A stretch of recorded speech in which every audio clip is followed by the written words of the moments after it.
Heating pre-cooked ham without drying it out. Hello everyone. Today, we're going to explore a common kitchen dilemma: heating a pre-cooked ham without drying it out. It's a trickier process than you might think, but with the right approach, you'll be serving moist, flavorful ham in no time. What is the ideal temperature to heat pre-cooked ham? Pre-cooked ham is already safe to eat out of the package, but to enhance its flavor and texture, we often heat it before serving.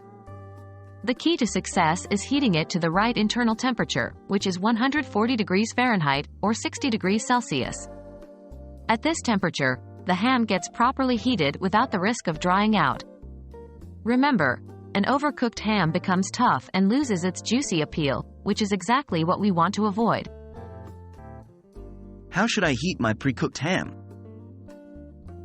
Before you begin heating, preheat your oven to a lower temperature than the final internal temperature you're aiming for. A good starting point is 275 degrees Fahrenheit or 135 degrees Celsius. You'll be heating the ham slowly to keep it juicy.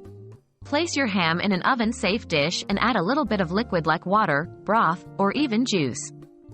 This step helps in keeping your ham moist throughout the heating process. Remember to cover the ham tightly with foil. This is crucial as it prevents the outer parts of the ham from drying out as the inside gets up to temperature. How can I check the temperature of the ham? To make sure your pre-cooked ham has reached the optimal temperature of 140 degrees Fahrenheit, use a meat thermometer. Insert the thermometer into the thickest part of the ham, avoiding any bones, to get an accurate reading. And there you have it. Heating a pre-cooked ham doesn't have to be intimidating or tricky. By maintaining the right internal temperature of 140 degrees Fahrenheit, you can ensure a moist and flavorful result. Just remember to heat it slowly, cover it well, and use a reliable meat thermometer to keep things on track. Enjoy your meal.